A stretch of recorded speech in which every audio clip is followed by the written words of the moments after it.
Hi hello welcome to screen మస్తీ. నేను మీ రాణి. ఆంధ్రప్రదేశ్లో ఎన్నికలు ముగిశాయి. పోలింగ్ ఎంతో రసవత్తరంగా సాగిందనే చెప్పాలి. ఇరు పార్టీలు తమదే గెలుపు అని గట్టి నమ్మకంతో అయితే ఉన్నారు. అటు వైఎస్ఆర్సీపీ ఇటు కూటమి కావచ్చు గట్టి పోటీ అయితే ఇచ్చిందని చెప్పాలి. గతంలో ఎన్నడూ లేని విధంగా 87% పోలింగ్ అయితే నమోదైంది ఏపీలో.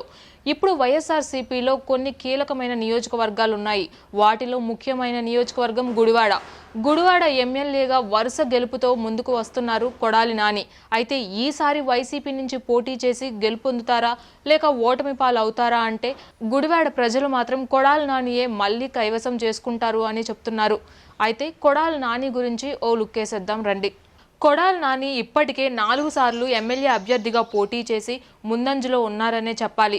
2004 అలాగే 2009లో టీడీపీ నుంచి పోటీ చేసిన ఆయన ఎమ్మెల్యే సీటుని కైవసం చేసుకున్నారు.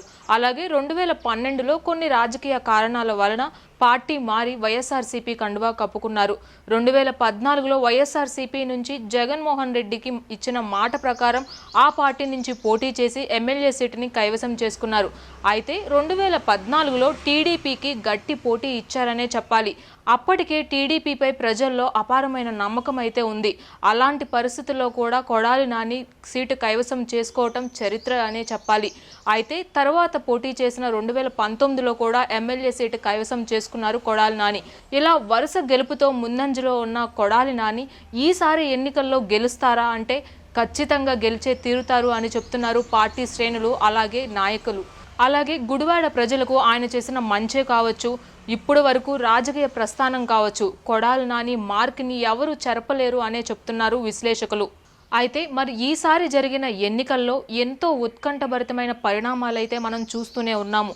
పోలింగ్ దగ్గర అల్లర్లు అలాగే ఇలాంటి ఎన్నో విపరీతమైన పరిణామాల మధ్య కొడాలి నాని గెలుస్తారా అంటే వేచి చూడాల్సిందే. ఏ పార్టీ నెగ్గనుంది, ఏ పార్టీ మళ్ళీ ప్రతిపక్షంగానే మిగలనుంది అనేది వేచి చూడాల్సిందే.